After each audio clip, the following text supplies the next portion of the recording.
안녕? 건강하고 싶다는데 자꾸 뜬금없이 굶자고 하냐고 궁금할 거야. 그리고 건강하려고 하는데 굶어서까지 해야 할 필요가 있냐는 생각도 들고. 정말 건강해지는 길은 지금까지 쌓아놓은 것들을 버리는 거야. 그게 지방이든 독소든 습관이든 잘못된 관념이든 그것을 처리하는 게 먼저거든. 수많은 처방약, 좋은 영양제, 좋은 치료 다 효과가 없어. 그때뿐이고 돈 쓸 때 기분만 조금 좋아지고 자신에게 위로하는 토닥토닥 그 정도거든. 점점 약병만 늘어갈 뿐이고. 기본으로 가야 해. 세포를 살려야지. 내 세포 내에 마이토콘드리아가 제대로 돌아가려면 마이토콘드리아가 좋아하는 것을 해주면 돼. 하지만 아타파지 파스팅을 계속할 수도 없고 고강도 운동을 매일 할 수는 없거든. 그런데 하루에 한 끼만 줄이고 아타파지를 도와주는 영양제를 보충해주면 그 흉내를 내어서 그 비슷한 효과를 만들 수 있거든. 그게 간헐적 단식이야. 다이어트 방법은 크게 시간 조절 방법과 열량 조절 방법으로 나눌 수 있는데, 시간 조절 방법은 칼로리 자체를 줄이지는 않아. 그리고 열량 조절 방법은 시간을 상관없이 먹는 양을 줄이는 거야. 시간을 조절하는 간헐적 단식은 정해진 시간 안에서 식사를 하고 그 외의 시간은 신체를 쉬게 해서 인슐린 분비를 안정화시키는 게 목표거든.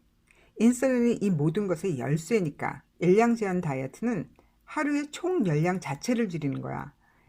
이 방법으로 원푸드 다이어트 같은 거 해본 사람들은 이게 얼마나 혹독하고 견디기 힘든 방법인지 잘 알 거야. 쉽게 말하면 시간 조절 다이어트는 먹으면서 인슐린을 조절해서 에너지원을 당을 대사해서 얻는 패턴에서 지방을 대사해서 얻는 것으로 바꿔주는 거거든. 열량 제한 다이어트는 그냥 쉽게 말해서 굶어서 빼는 거지. 이것은 생활 패턴 조정이 아니기 때문에 건강상 심각한 무리가 오고 결국 못 견디고 요요가 오게 되는 거야. 시간 조절 다이어트는 식욕 감소를 얻게 되지만 대사 활성도는 더 높아져. 몸이 활기를 되찾는 거야. 바로 나처럼. 그 반대로 열량 제한 다이어트는 식욕은 더 늘어나고 안 먹기 때문에 대사는 더 느려져. 일단 음식이 들어가면 그게 소비가 되지 않고 쌓이게 되는 당 대사형 신체로 고질화되는 거야. 절대 성공할 수 없는 방법이거든. 내가 그렇게 수없이 굶어서 원푸드 다이어트는 절대로 살 못 뺀다고 수십 년 동안 떠들었지만 내 말 안 듣고 실패한 사람들 좀 뜨끔할 거야.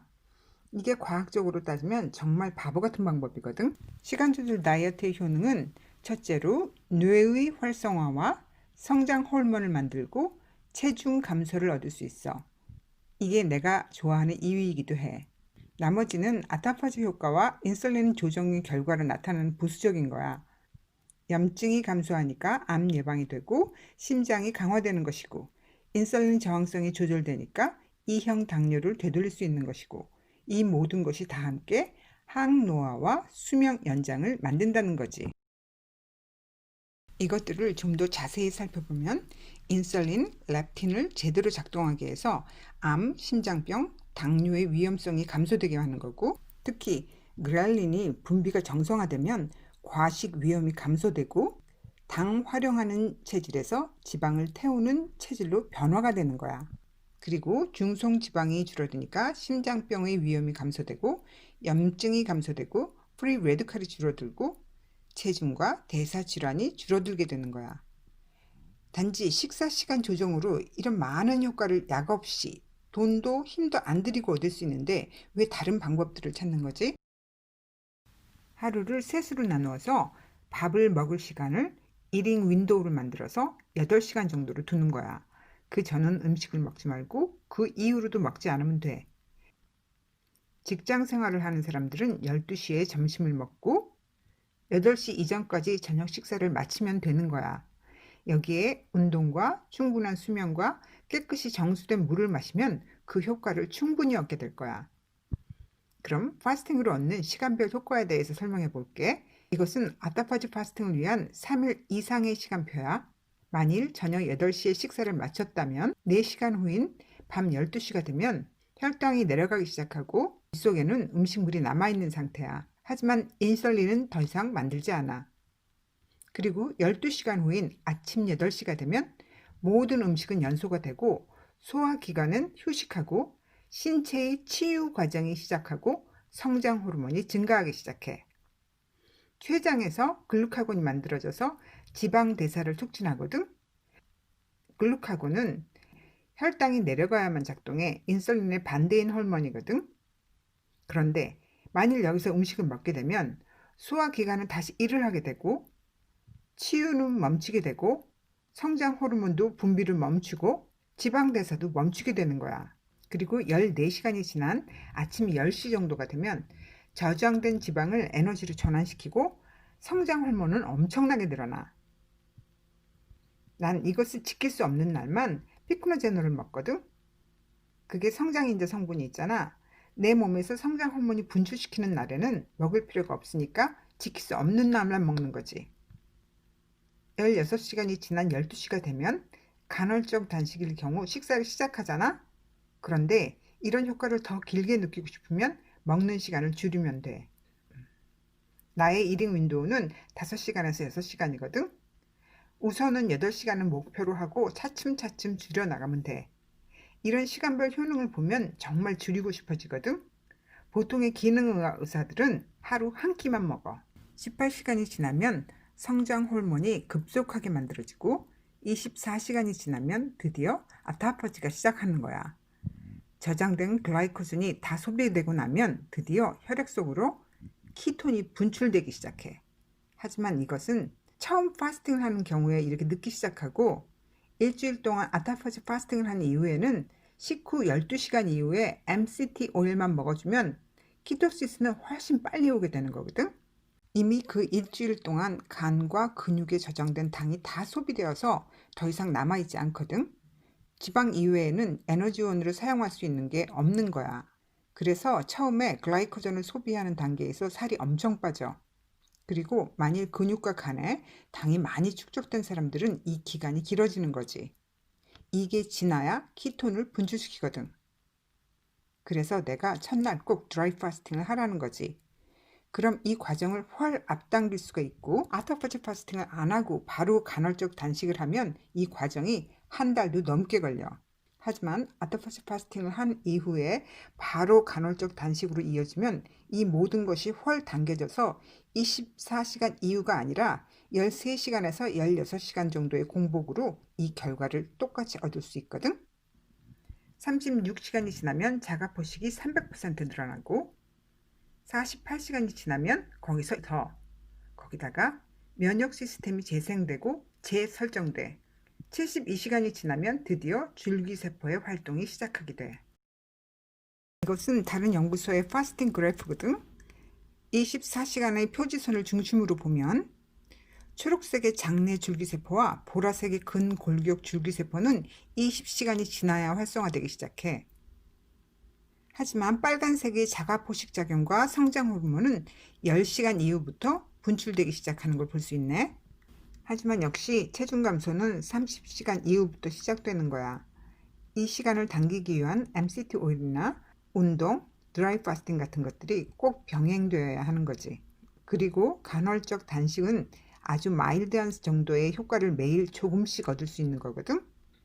난 이런 아토파지 파스팅을 6개월에 한 번씩 해주고 매일 6시간 정도의 이닝 윈도우로 시간 제한 파스팅을 해주고 있어. 물론 내 자가 면역증은 거의 99% 완치 상태야. 그럼 일주일에 자가포식 파스팅을 한 이후에 간헐적 단식을 어떻게 해야 하는지 스케줄을 만들었어. 이것을 보고 하면 돼.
이제 MCT 오일을 구입하는 방법을 알려줄게.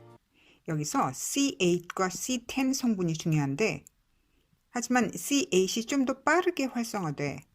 그래서 C8 함량이 높은 게 더 좋은 거야. 여기 세 제품을 옮겨봤는데 왼쪽 것은 C8이 98% 이상, 가운데 것은 7:5, 왼쪽 것은 5:3 정도의 비율이거든. 그런데 가운데 것은 유기농이고 왼쪽 것은 GMO 프리거든. 나라면 98%의 C8보다는 가운데 것을 살 것 같아. 비슷한 가격, 비슷한 비율이면 난 늘 유기농이 옳다고 생각하거든. 그리고 고기는 가능하면 방목해서 키워서 스트레스 호르몬이 없고 항생제나 성장 호르몬을 주입하지 않은 것을 선택해야 하는데, 돼지고기는 스페인산, 소고기는 호주산이나 뉴질랜드산이 좋을 것 같아.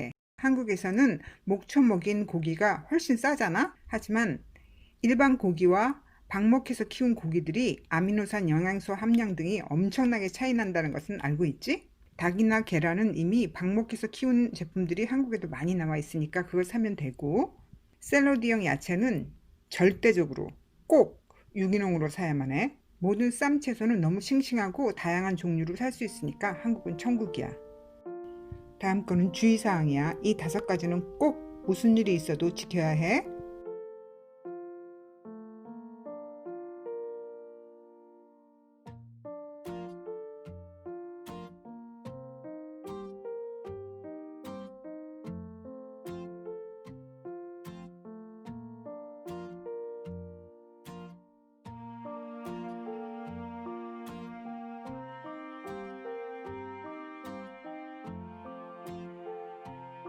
다음 것은 아토파지 파스팅 플랜인데 지난번에 거 다시 붙였어. 보고 하라고.